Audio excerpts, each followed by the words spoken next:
नमस्कार, good morning India देख रहे हैं आप। मैं चेतना शर्मा आपके साथ और मेरे साथ है मेरी सहयोगी अतिया। तो चलिए इसी के साथ प्रोग्राम की शुरुआत करेंगे इस वक्त की बड़ी खबर के साथ। आपको बता दें कुछ ही देर पहले जम्मू कश्मीर के राजौरी इलाके में एक बार फिर इनकाउंटर शुरू हुआ है, जहां पर आतंकियों और सुरक्षा बलों के बीच इस वक्त मुठभेड़ चल रही है। राजौरी का ये कांडी इलाका बताया जा रहा है, जहां पर आतंकियों और सुरक्षा बलों के बीच वहां पर इस वक्त जो है मुठभेड़ शुरू हुई है। पुलिस, आर्मी और सीआरपीएफ वहां पर संयुक्त ऑपरेशन इस वक्त चला रही है। पूरे इलाके को कॉर्डन ऑफ किया गया है और इसी के साथ जहां पर इस इलाके की बात करते हैं तो बताया जा रहा है कांडी हैमलेट का ये केसरी एरिया है, जहां पर ये मुठभेड़ शुरू हुई है। यहां पर पुलिस को ये सूचना मिली थी कि कुछ संदिग्ध यहां पर छिपे हुए हैं, कुछ आतंकी जो हैं उनकी मौजूदगी वहां पर जब देखी गई तो उसके बाद जब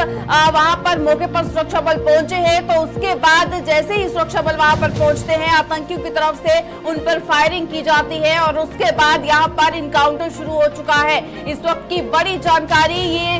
जम्मू संभाग की राजौरी इलाके से सामने आ रही है, जहां पर आपको बता दें राजौरी का कांडी इलाके का जो केसरी एरिया है वहां पर इसे ये सुबह सवेरे की बड़ी खबर सामने आ रही है, जहां पर ये इनकाउंटर शुरू हुआ है और आतंकियों और सुरक्षा बलों के बीच इस वक्त मुठभेड़ जारी है। ज्यादा जानकारी के लिए हमारे साथ हमारे संवाददाता जमशीद मलिक राजौरी से इस वक्त ज्वाइन कर चुके हैं। जमशीद, बताइएगा क्या कुछ अपडेट है इस इनकाउंटर के हवाले से? इलाका है, केसर हिल इलाका, पहाड़ी और फॉरेस्ट इलाका है, जहाँ पे खबर इस वक्त सामने आ रही है कि सुबह वहाँ कुछ फायरिंग की आवाजें सुनाई थी। उसके बाद लगातार इस वक्त फायरिंग की आवाजें वहां से सुनाई दे रही है। हालांकि थोड़ी देर पहले मैंने डीआईजी राजौरी पुंछ रेंज से बात की, उन्होंने ये कहा कि एक फायर हुआ था, उसके बाद जो फोर्सेज थी वो ऊपर की तरफ चल रही है, मगर वहां से जो मकामी लोग हैं उनकी तरफ से मेरे साथ अभी थोड़ी देर पहले बात हुई, उनकी तरफ से ये कहा जा रहा है कि लगातार फायरिंग की आवाजें सुनाई दे रही है। हालांकि सूत्र ये भी बता रहे हैं कि इस फायरिंग इंसिडेंट में एक मिलिटेंट भी मारा गया और सेना का जवान भी एक हमारा घायल हुआ है, मगर अभी तक इसकी आधिकारिक तौर पर किसी तरफ से कोई पुष्टि नहीं हुई है। मगर ये जरूर है कि वहां लगातार फायरिंग की आवाजें सुनाई दे रही हैं, क्योंकि पिछले कुछ दिनों से लगातार ये जो एरिया हैं, चाहे धराल की बात करें, कंडी, केसरी इलाकों की बात करें, इन इलाकों में सर्च ऑपरेशन चलाया जा रहा था। क्योंकि चंद दिन पहले भी हमने देखा था आईजी भी राजौरी पहुंचे थे, जिन्होंने आईजी और डीजीपी दोनों ने हमने देखा था कि राजौरी पहुंचे थे, जहां बुद्धल इलाके धराल इलाके में उन्होंने फॉरेस्ट इलाके का भी मायना किया था, जहां सर्च ऑपरेशन चलाया जा रहा था। केसर इलाका इससे पहले भी यहाँ एक साल पहले भी इस तरह एक सर्च ऑपरेशन चलाया गया था। सर्च ऑपरेशन के दौरान फायरिंग हुई थी, जिसमें मिलिटेंट उसमें भाग निकलने में कामयाब हुए थे। मगर इस बार जिस तरह हम देख रहे हैं कि इस केसर हिल इलाके को पूरी तरह पहले से ही घेरे में लेकर इस वक्त वहां फायरिंग की आवाजें जरूर सुनाई दे रही है। चेतना जी बिल्कुल जमशीद, ये भी बताइएगा आखिर उस इलाके की बात करते हैं, आखिर किस तरह का इलाका है? क्या रिहायशी इलाका है, जंगली इलाका है, आखिर किस तरह से? क्योंकि जब भी रिहायशी इलाके में इस तरह की कोई भी वारदात जब पेश आती है तो वहां के स्थानीय लोगों को सबसे पहले कोशिश की जाती है कि उन्हें सुरक्षित जगहों पर पहुंचाया जाए। चेतन, बिल्कुल ये रिहायशी इलाका नहीं है, बिल्कुल फॉरेस्ट का इलाका, मगर इन दिनों ये इलाके रिहायशी इलाके बन जाते हैं। उसकी बड़ी वजह यह है कि इन दिनों हमारे जो गुज्जर बकरवाल लोग हैं वो इन पहाड़ों की तरफ रुख करना शुरू कर देते हैं। इसकी वजह से कहीं ना कहीं कुछ लोग जरूर इसके दाएं बाएं होंगे, मगर ये जंगल के अंदर का इलाका है, बहुत घना जंगल है, उसके अंदर आबादी बिल्कुल नहीं है। मगर इस जंगल के अंदर इससे पहले भी जिस तरह कई बार मिलिटेंटों के होने की खबरें जरूर सामने आई है, मगर इस इलाके की जिस तरह मैं बताऊं तो बिल्कुल पहाड़ी और पहाड़ी के साथ जंगल और जंगल के साथ इसके बैक साइड के इलाके जो कि रियासी के साथ लगते हैं, इस तरह का जंगल है। इस काफी घना जंगल भी इसको हम कह सकते हैं, जहां पे इस वक्त ये फायरिंग की आवाजें सुनाई दे रही है। मगर इसके साथ साथ एक खबर ये भी है कि कंडी के निचले इलाके कुछ ऐसे हैं, वहां से भी इस तरह की फायरिंग की आवाजें सुनाई दे रही है इस वक्त। चेतना जी चलिए जमशीद, बहुत शुक्रिया ज्यादा जानकारी के लिए। तो जिस तरह से राजौरी के इस इलाके की अगर बात करते हैं, जिसे बताया जा रहा है कि ये काफी ज्यादा ये जंगली इलाका है, जहां पर इस वक्त ये ऑपरेशन जो है ये चल रहा है, इनकाउंटर वहां पर हो रहा है और इसी के साथ वहां पर बताया जा रहा है, जिस तरह से हमारे संवाददाता जमशीद मलिक इस वक्त हमें अपडेट्स दे रहे थे इस इनकाउंटर के हवाले से कि एक आतंकी के मारे जाने की खबर आ रही है, एक सुरक्षा बल जो है वो भी घायल हुए हैं, लेकिन अभी तक आधिकारिक तौर पर इसकी कोई पुष्टि नहीं की गई है। क्योंकि अगर बात करते हैं जम्मू कश्मीर पुलिस की तो इस तरह की जब भी कोई अपडेट सामने आती है तो ट्वीट कर कर जरूर जो है वो अपडेट सामने रखते हैं, लेकिन अभी की जो जानकारी है उसमें बताया यही जा रहा है कि ये जो केसरी जो इलाका है राजौरी का, वहां पर सुबह सवेरे ये इनकाउंटर शुरू हुआ है। हालांकि अभी तक ये भी पुष्टि नहीं हो पाई है कि आखिर कितने आतंकी वहां पर छिपे हुए हो सकते हैं, क्योंकि पिछले काफी दिनों से ये यहां पर सर्च ऑपरेशन इन इलाकों में चल रहा है। क्योंकि राजौरी में जिस तरह से जो आर्मी की बस पर जिस तरह से जो अटैक हुआ था उसके बाद से ही इन इलाकों में आतंकियों के छिपे होने की आशंका जो है वो बन रही थी और उसी आशंका के तौर पर ही लगातार यहाँ के आसपास के जो इलाके हैं उन्हें खंगालने की कोशिश हो रही है, लेकिन उसके बावजूद भी यहाँ पर छिपे हुए आतंकियों का कोई पता नहीं लगाया जा सका था। लेकिन आज एक बार फिर जिस तरह से ये इनकाउंटर यहाँ पर शुरू हुआ है, जिसमें अभी तक बताया जा रहा है कि एक आतंकी का खात्मा हो चुका है, अभी भी सर्च ऑपरेशन जारी है, इनकाउंटर अभी भी चल रहा है, दोनों तरफ से गोलियों का तबादला देखने को मिल रहा है और वहां के जो लोग हैं वो भी ये बताते हैं कि गोलियों की आवाजें जो हैं उन्हें सुनाई दे रही हैं। क्या कुछ अपडेट जो है वो सामने आएगी, ये जरूर देखना होगा।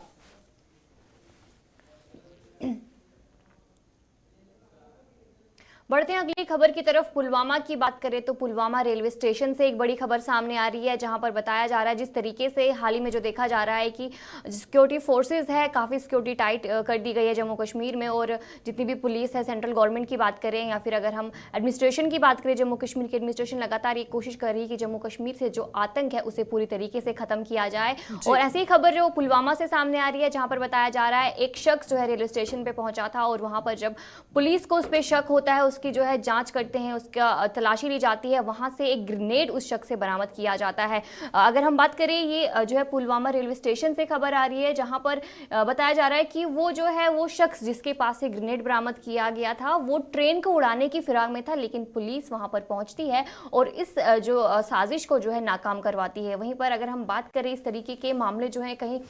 कश्मीर से सामने आते हैं, जहां पर पहले भी देखा गया था कि काफ़ी ऐसे जो हथियार है वो बरामद किए जाते हैं, लेकिन जम्मू कश्मीर पुलिस की बात की जाए वो लगातार उनकी पूरी कोशिश होती है कि ऐसे जो घटनाएं हैं उन्हें रोकने की पूरी कोशिश की जाए। और पुलवामा रेलवे स्टेशन की बात करें तो वहां पर भी एक बड़ा धमाका हो सकता था अगर वहां पर सिक्योरिटी फोर्सेस उसकी चेकिंग नहीं करते। और मौके पे ही जो है पुलिस की बात करें तो उन्हें उस पर शक होता है, उस शख्स पर, और वहां पर सर्च ऑपरेशन किया जाता है, उसकी पूरी तरीके से तलाशी ली जाती है और उसके बाद से उस शख्स के पास से ग्रेनेड बरामद किया जाता है और पुलिस ने जो है उसे फिलहाल अरेस्ट कर लिया है। बिल्कुल, जिस तरह से ये बड़ी जानकारी पुलवामा के अवंतीपोरा इलाके से सामने आ रही है, जहां पर ये अवंतीपोरा पुलिस जो है ये रेलवे स्टेशन था, जहां पर जब इस शख्स पर पुलिस को शक होता है और जब इसके पास जाकर जो है इसकी जब पूछताछ की जाती है, इससे जो है तलाशी इसकी जब ली जाती है तो इसके पास से ग्रेनेड बरामद होता है और माना जा रहा है कि एक षड्यंत्र यहां पर रचा जा रहा था, एक कॉन्स्पिरेसी यहां पर रची जा रही थी, जहां पर ट्रेन को उड़ाने का भी शक हो रहा है। इसी के बीच आपको बता दें, ये दक्षिण कश्मीर में पुलवामा जिले का अवंतीपोरा रेलवे स्टेशन है, जहां पर लश्कर के एक आतंकी को ग्रेनेड के साथ गिरफ्तार किया गया है। यह आतंकी ट्रेन में घुसकर धमाका कर यात्रियों को निशाना बनाने की फिराक में था और उससे पूछताछ की जा रही है अभी भी। हालांकि पुलिस ने देर रात तक उसकी गिरफ्तारी की पुष्टि नहीं की थी, लेकिन कश्मीर में इस महीने के आखिरी सप्ताह में होने वाले G20 सम्मेलन से पहले जो भय का माहौल पैदा करने और आम लोगों की हत्या का षड्यंत्र जो रच रहे आतंकियों की अगर बात करते हैं तो उनको पकड़ने के लिए लगातार पुलिस जो है वो यहां पर काम कर रही है और अवंतीपोरा में पकड़ा गया आतंकी इस षड्यंत्र का हिस्सा बताया जा रहा है। वहीं पर आपको बता दें, पुलिस के अनुसार अवंतीपोरा रेलवे स्टेशन पर तैनात पुलिस और जीआरपी के जवानों ने एक व्यक्ति की गतिविधियां संदिग्ध देखी और ये व्यक्ति ट्रेन में सवार होने जा रहा था। वहीं पर जवानों ने उसे रुकने का संकेत भी दिया, लेकिन इस पर उसने भागने का जब प्रयास किया तो जवानों ने उसे दबोच लिया। उसके पास से एक ग्रेनेड भी मिला है। सूत्रों ने आतंकी का नाम बताने से इंकार करते हुए कहा कि वो ये जो है ये आखिर किस इलाके का रहने वाला है उसकी भी जानकारी आपको दे दे। ये वपालावन का रहने वाला है और ये लश्कर तैयबा का ओवरग्राउंड वर्कर है और पूछताछ में उसने बताया कि वो ट्रेन के अंदर मौजूद यात्रियों को निशाना बनाने जा रहा था। तो यानी कि जिस तरह से G20 सम्मेलन जो है वो कश्मीर में होने जा रहा है और उससे पहले लगातार ये आतंकी संगठन प्रयास कर रहे हैं कि किस तरह से यहां पर माहौल को बिगाड़ा जाए, भय का माहौल यहां पर क्रिएट किया जाए, ताकि जो बड़ा इंटरनेशनल इवेंट जो जम्मू कश्मीर में होने जा रहा है उसमें कहीं ना कहीं अपनी टांग अड़ा सके। लेकिन उसके बावजूद भी जम्मू कश्मीर पुलिस लगातार तैनात है। सुरक्षा बलों की बात करते हैं, आर्मी और सीआरपीएफ के जवानों की भी बात करें तो लगातार वो जो है वो अपनी सर्विसेज जो है वो दे रहे हैं और इस तरह के षड्यंत्रों को विफल करने की भी लगातार कोशिश हो रही है। चलिए अब इसी के साथ आगे बढ़ जाते हैं। वहीं पर एक और जानकारी जो है ये सामने आ रही है, जहां पर कुछ दिन पहले जो नरवाल और कटरा में जिस तरह से जो हमले हुए थे, उस हमले का आरोपी आतंकी जो है उसके एक घर को जो है वहां पर गिरा दिया गया है। आपको बता दें, रियासी में इसकी जो प्रॉपर्टी थी, जहां पर इसका एक घर जो है यहां पर रियासी में था, वहां पर पुलिस की तरफ से एक बड़ी कार्रवाई की गई है और कार्रवाई करते हुए उन्होंने वहां पर इस आरोपी का घर, जिसका नाम आरिफ बताया जा रहा है, इस आरोपी का घर जो है वहां पर तोड़ दिया गया है। उसे बुलडोजर चलाकर उस घर को जो है वहां से हटा दिया गया। आपको बता दें, जम्मू के नरवाल और कटरा बस में धमाका करने वाले सरकारी शिक्षक आरिफ शेख का मकान गिरा दिया गया है और रियासी जिला प्रशासन ने आरिफ के बरंसल गुलाबगढ़ में अवैध रूप से सरकारी जमीन पर बनाए घर पर जिला पुलिस के साथ सक्रिय होकर वहां पर स्वतंत्र गवाहों के साथ साथ क्षेत्र के जो स्थानीय लोग हैं उनकी उपस्थिति में यह बड़ी कार्रवाई की है। ज्यादा जानकारी के लिए हमारे साथ हमारे संवाददाता संजीव प्राशुर इस वक्त ज्वाइन किए हुए हैं। संजीव, बताइएगा क्या कुछ जानकारी है जिस तरह से आरिफ नाम के इस शख्स की जो प्रॉपर्टी थी, जिसने नरवाल और कटरा में जिस तरह से जो धमाके हुए थे उसमें इसका हाथ बताया जा रहा था, और अब कार्रवाई करते हुए इसके अवैध रूप से बनाए गए इस घर पर कार्रवाई हुई है और बुलडोजर लगाकर यहां पर इस घर को तोड़ दिया गया है। जी चेतना जी, रियासी में हुई कार्रवाई के बाद सरकार ने सरकारी जमीन खाली करवाई। आरोपी ने वर्ष 2022 में कटरा के पास कमदल और जम्मू के नरवाल में बस में विस्फोट करने की वारदातों को अंजाम दिया था। खबर विस्तार पूर्वक में आपको बता दूं तो जम्मू के नरवाल और कटरा बम में धमाका करने वाले सरकारी शिक्षक आरिफ शेख का मकान गिरा दिया गया है। रियासी जिला प्रशासन ने आरिफ के बंसल गुलाबगढ़ में अवैध रूप से सरकारी जमीन पर बनाए घर पर जिला पुलिस के साथ सक्रिय समन्वय और स्वतंत्र गवाहों के साथ साथ क्षेत्र के स्थानीय लोगों की उपस्थिति में ये कार्रवाई की है। वीरवार दोपहर 1 बजे से लेकर शाम 6 बजे तक चलाई गई कार्रवाई के बाद सरकार ने जमीन पर अपना कब्जा किया। बता दें कि आरोपी ने वर्ष 2022 में कटरा के पास कमदल और जम्मू के नरवाल में बस में विस्फोट करने की वारदातों को अंजाम दिया था। जी बिल्कुल, जिस तरह से ये बड़ी जानकारी सामने आ रही है, ये भी जानना चाहेंगे संजीव, क्या इस घर में कोई और रहता था इस वक्त, या फिर क्योंकि इस आतंकी की अगर बात करते हैं जो इस वक्त जो है इसकी पहले से ही गिरफ्तारी की जा चुकी है, लेकिन क्या इसका कोई परिवार इस घर में रह रहा था? जी बिल्कुल, अगर बता दें तो जहां पे जो अभी हमें जो इन सूत्रों के हवाले से खबर मिली है तो उनका कहना है कि जहां पे और कोई नहीं रहता था, और कहीं ना कहीं अगर बात करें जिस तरह से इसने जो बम धमाके किए थे, कहीं ना कहीं जिस तरह से इसका पाकिस्तान में सीधा हाथ था, तो इसको जिस तरह से प्रशासन का कहना है कि हम इस पे और कड़ी जो कार्रवाई है वो करेंगे। जी चलिए संजीव, बहुत शुक्रिया ज्यादा जानकारी के लिए। तो ये जिस तरह से कटरा धमाके में आरिफ ने आईडी लगाकर बस में धमाका किया था और इसने 5 लोगों की इस धमाके में मौत भी हुई थी, जबकि 28 बाकी लोग जो हैं वो घायल हो गए थे। और वहीं जम्मू के नरवाल इलाके में आईडी विस्फोट किया गया था, इसमें भी 9 लोग घायल हुए थे। वहीं आरिफ के पकड़े जाने से ये पता चला कि वो पाकिस्तान में बैठे आतंकी हैंडलरों के संपर्क में था और उनके इशारों पर ये काम कर रहा था। जिला प्रशासन का भी कहना है कि ये कार्रवाई आतंक से सहानुभूति रखने वालों और एलओसी पर उनके संचालकों के लिए एक सख्त संदेश है कि सरकार आतंकवाद के प्रति जीरो टॉलरेंस के लिए प्रतिबद्ध है और बिल्कुल जमीनी स्तर पर भी बिल्कुल वैसा ही काम हो रहा है। आतंकवाद को बिल्कुल भी बर्दाश्त नहीं किया जाएगा और आतंकवाद का साथ देने वाले जो लोग हैं, जो ओवरग्राउंड वर्कर्स हैं या जो भी सहयोगी हैं, उन पर भी इसी तरह से कार्रवाई होगी। और आप पिछले दिनों भी हमने देखा कि किस तरह से आतंकवाद से ताल्लुकात रखने वाले जो लोग थे उनके प्रॉपर्टीज को जो है किस तरह से ध्वस्त किया गया था, उसे सीज कर लिया गया था। और ऐसी ही कार्रवाई अब रियासी में भी देखने को मिली है, जहां पर आरिफ नाम के इस आतंकी के जो घर था इसका, उसे भी अब बुलडोजर चलाकर जो है उसे पूरी तरह से तोड़ दिया गया है।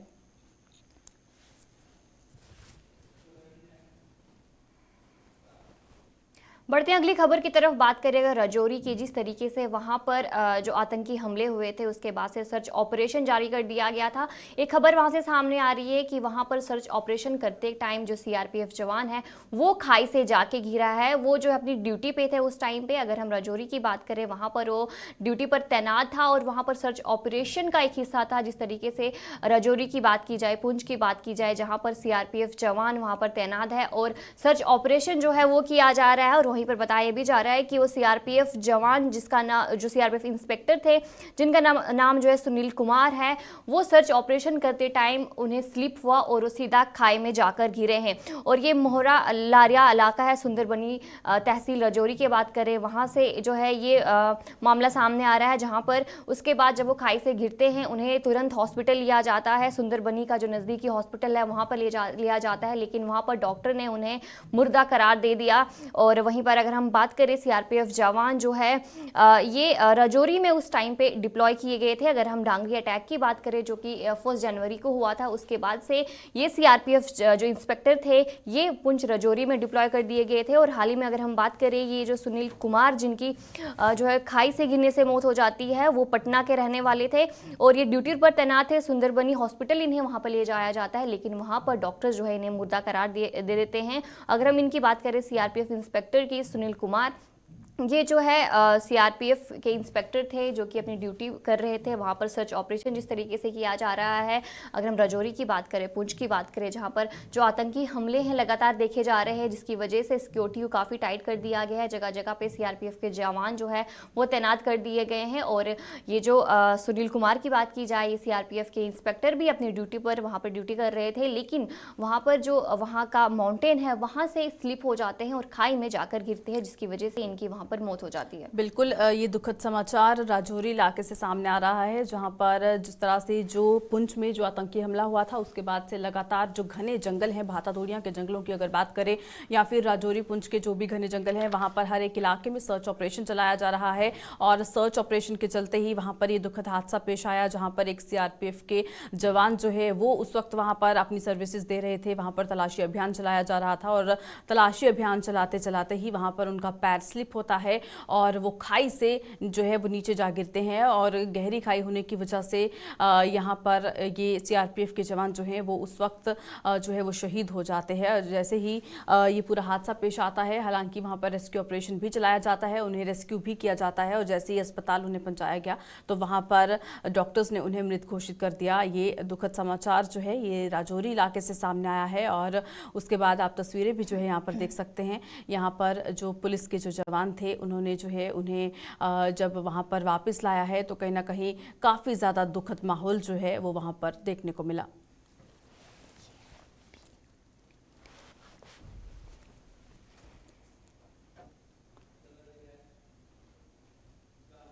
चलिए आगे बढ़ जाएंगे, वहीं पर बात करते हैं सरकारी कर्मचारियों की। तो साथ ही साथ जो सरकारी जो अगर इन जो है अगर कर्मचारियों की बात करते हैं तो हर साल इनका डियरनेस अलाउंस जो है वो बढ़ाया जाता है। और एक बार फिर एक ऐसी ही खुशखबरी जो है इन सरकारी कर्मचारियों के लिए सामने आई है, जहां पर आपको बता दें इनके डियरनेस अलाउंस में एक बार फिर बढ़ोतरी हो चुकी है। और इस बार ये जो बढ़ोतरी हुई है इसमें 4% का इंक्रीज किया गया है। यानी कि जितने भी पेंशन होल्डर्स हैं या फिर जो अभी भी अपनी सर्विसेज दे रहे हैं, जो गवर्नमेंट एम्प्लॉयज़ के तौर पर जम्मू कश्मीर में, उनके लिए ये जो है ये एक तरह से गुड न्यूज़ ये सामने आ रही है, जहां पर इनके डियरनेस अलाउंस में 4% की बढ़ोतरी की गई है। आपको बता दें हर साल जो है सरकार की तरफ से सरकारी कर्मचारियों के लिए इनका महंगाई भत्ता जो है उसमें कहीं ना कहीं जो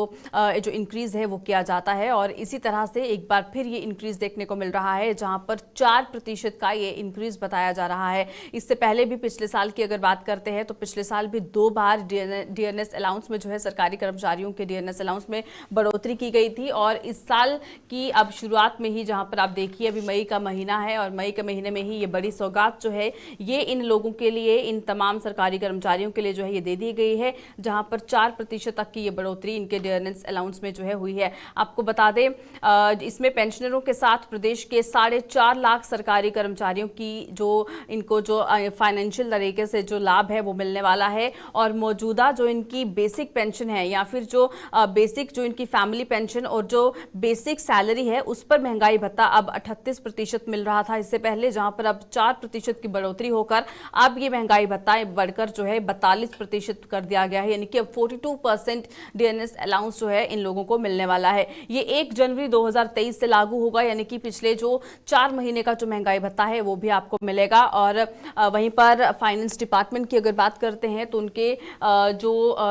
जो निदेशक जनरल हैं उनकी तरफ से ये जो आदेश जारी करके ये जानकारी दी गई है और ये बताया गया है कि जितने भी सरकारी कर्मचारी हैं उनके लिए महंगाई भत्ते में बढ़ोतरी 7th पे कमीशन के तहत जो है ये की गई है और इसमें कोई भी विशेष रूप से वेतन नहीं दिया जाएगा। वहीं पर डियरनेस अलाउंस का जो जनवरी से एरियर का भुगतान जो है वो मई के आपकी जो सैलरी आएगी उसमें नकद दिया जाएगा आपको ये पैसा, और ये अतिरिक्त किश्त के तौर पर दिया जाएगा, यानी कि आपको ये किश्तों के तौर पर आपको जो है मिलेगा। और जनवरी 2023 से ये आपका महंगाई भत्ता जो है ये लागू होगा। और वहीं पर पेंशन मामलों की अगर बात करते हैं तो इसमें पुनः रोजगार के मामले में अलग से प्रावधान किया जाएगा और जम्मू कश्मीर में सरकारी कर्मचारियों को जहां पर 7th पे कमीशन की जो सिफारिशें हैं उसी के तहत डीए और आपकी जो सैलरी जो है वो दी जा रही है। और खासतौर पर इस बढ़े हुए वेतन स्तर के कर्मचारियों को डीए में बढ़ोतरी से ज्यादा वित्तीय लाभ मिलने वाला है और कई कर्मचारियों का जो मासिक वेतन है यानी कि आपकी जो मंथली पे है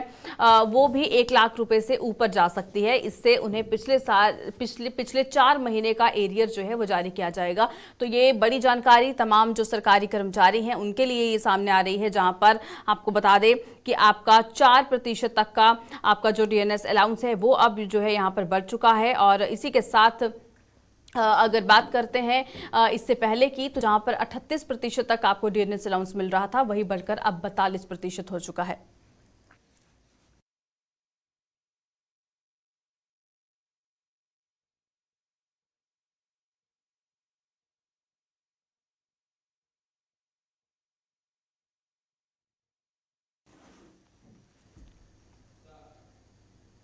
बढ़ते अगली खबर की तरफ, जहां पर ड्रग्स की बात की जाए तो जम्मू कश्मीर में ड्रग्स के मामले लगातार बढ़ रहे हैं। आजकल की यूथ की बात करें वो भी ड्रग की तरफ काफ़ी मुब्तला हो गई है। इसके अलावा जो काफ़ी एज्ड पर्सन होते हैं वो भी बताए जाते हैं कि वो भी ड्रग्स के काफ़ी शिकार होते हैं और आए दिन ऐसे मामले सामने आते हैं जहाँ पर जो नशा तस्कर हैं उन्हें पकड़ा जाता है और कुछ लोग स्मगलिंग भी करते हुए पकड़े जाते हैं। और वहीं पर इसी हवाले से बारामुल्ला की बात की जाए तो बारामुल्ला में जो है ड्रग डी एडिक्शन का प्रोग्राम जो है वो चलाया गया है, जहाँ पर काफ़ी लोगों ने शिरकत की है और उन्हें अवेयर भी कर दिया गया था। इस प्रोग्राम के दौरान अगर मैं बताऊं तो वहां पर अवेयरनेस जो है वो की जाती है ताकि जो यूथ है वो ड्रग्स की तरफ ना जाए। ये अवेयरनेस सेमिनार जो है वो ड्रग डी एडिक्शन पे किया गया था, जिसे ऑर्गेनाइज जो है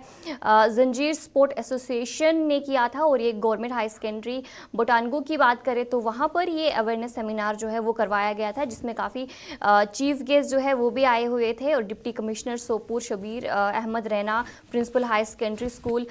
मुस्तफ़ा भट्ट, और इसके अलावा अगर हम बात करें एसडीपीओ सोपुर रईस अहमद मीर और एसएचओ सोपुर खालिद फयाज, और इसके अलावा मरकज़ी आकिफ चेयरमैन बंटगू हाजी फारूक अहमद भट्ट और डीओ अवारपुर उमर साहब प्रेसिडेंट जो है वहाँ पर पहुँचे हुए थे। और इसके अलावा अगर हम बात करें बाकी चीफ गेस्ट भी वहाँ पर पहुँचे हुए थे। और इस तरीके से सेमिनार जो है वो किया जाता है ताकि जो ड्रग्स के मामले आए दिन देखने को मिलते हैं, जहाँ पर अगर हम यूथ की बात करें तो यूथ को खासकर जो है काफ़ी ध्यान रखने की ज़रूरत होती है। जिस तरीके से ड्रग्स के मामले जो है वो सामने आते हैं, उसी सिलसिले में बारामुल्ला में जो है सेमिनार है वो किया जाता है ताकि जितने भी लोग हैं वहाँ पर, अगर हम यूथ्स की बात करें, अडल्ट की बात करें, तो सभी को जो अवेयरनेस करने की प्रोग्राम जो है वो किया गया था। बिल्कुल, जिस तरह से ये ड्रग डी एडिक्शन सेमिनार जो कि बारामुल्ला में जो किया गया है, आखिर क्या कुछ खास रहा इस प्रोग्राम में, ज़्यादा जानकारी के लिए हमारे साथ हमारे संवाददाता नदीम डार इस वक्त ज्वाइन किए हुए हैं। नदीम, बताइएगा, बार बार कोशिश यही की जा रही है, अगर बात करते हैं पुलिस की या फिर जो भी स्थानीय प्रशासन है उनकी तरफ से भी, कि जो युवा हैं उन्हें इस जो ये बार बार जो नशे की तरफ जा रहे हैं उन्हें इस दलदल से बाहर निकाला जाए। उसके बावजूद भी बहुत सारे केसेस हैं जो देखने को मिल रहे हैं, आए दिन नशा तस्करों की गिरफ्तारियां भी हो रही हैं और इस तरह के जो इवेंट्स हैं वो भी ऑर्गेनाइज करवाए जाते हैं। आखिर किस तरह से ये इवेंट रहा और क्या कुछ इसमें खास रहा? हाँ बिल्कुल चेतना, अगर हम बात करें ड्रग डी एडिक्शन के हवाले से बहुत सारे प्रोग्राम जो है वो इनेकाद किए जाते हैं। तो वही अगर हम देखें, कल जंजीर स्पोर्ट्स एसोसिएशन की जानिब से जो है एक प्रोग्राम जो है यहाँ पर गवर्नमेंट हायर सेकेंडरी बोटिंगू में जो है इस प्रोग्राम का इनेकाद किया गया, जिसमें अगर हम देखें सिविल एडमिनिस्ट्रेशन की अगर हम बात करें, एडीसी सोपोर के साथ साथ, या अगर हम जम्मू कश्मीर पुलिस की बात करें तो जम्मू कश्मीर पुलिस के जो आला अफसरान है, अगर हम एसडीपीओ सोपोर रईस अहमद की बात करें या एसएचओ सोपोर खालिद फयाज की बात करें, उन्होंने भी जो है इस प्रोग्राम में शिरकत की। और अगर हम दीगर औकाफ कमेटीज की बात करें या सिविल सोसाइटीज की बात करें तो वो भी जो है इस प्रोग्राम में जो है मौजूद रहे। और स्टूडेंट्स की बात करें तो स्टूडेंट्स भी जो है इस प्रोग्राम में मौजूद रहे थे। और साथ ही साथ अगर हम देखें, एडीसी सोपोर की जानिब से जो है एक अच्छी मैसेज दी गई कि किस तरह से जो है आप ड्रग से दूर रह सकते हैं, क्योंकि लगातार अगर हम युवाओं की बात करें या अगर हम जो छोटी छोटी लड़कियां जो है इसमें आप कहीं ना कहीं धकेलती हुई नजर आ रही है। तो उनको एक मैसेज दी कि किस तरह से जो है आप अपना फ्यूचर बना सकते हैं, दूर रह सकते हैं। या उसी तरह से अगर हम सोपोर पुलिस की बात करें तो सोपोर पुलिस की जानिब से भी जो है एक अच्छी मैसेज दी गई कि किस तरह से जो है पेरेंट्स को भी चाहिए, क्योंकि एक अहम रोल जो है पेरेंट्स का भी बनता है कि वो अपने बच्चों पे जो है नजर रखें। क्योंकि अगर हम आज की बात करें, आजकल जो है पेरेंट्स काफी ज्यादा बिजी रहते हैं, क्योंकि अगर हम देखें लगातार मोबाइल फोन्स के साथ या अगर हम इलेक्ट्रॉनिक गैजेट्स की बात करें तो लगातार जो है पेरेंट्स उसमें बिजी रहते हैं, तो जिसके चलते वो बच्चों को ज्यादा टाइम नहीं दे पाते हैं। अगर जिसमें देखा जाए जो बच्चे डिप्रेशन का शिकार होते हैं और उसके बाद अगर उनको ड्रग्स ही एक ऐसा वाहिद जरिया है कि जिसको हम यूज करके अपने आप को जो है सेफ पा सके। लेकिन अगर हम देखें वो अपनी जिंदगी के साथ जो खिलवाड़ करते हैं तो उसके बाद जो है उनके बुरे नतीजे जो है वो सामने नजर आते हैं। तो अगर हम बात करें सुसाइड्स की, लगातार सुसाइड्स के मामले भी जो है वो दिन ब दिन बढ़ते जा रहे हैं और कारण यही बताया जा रहा है कि डिप्रेशन हो या अगर ड्रग्स में जो मुलव्वस पाया जा रहा है तो वो जो है फिर आखिर में जब उसको कोई रास्ता नहीं दिखता है तो वो फिर सुसाइड ही कर देता है। तो उसके चलते जो है एक अच्छी मैसेज अगर हम देखें दी गई पुलिस की जानिब से या सिविल एडमिनिस्ट्रेशन की जानिब से, और खासकर जो वहां पर बच्चे मौजूद थे और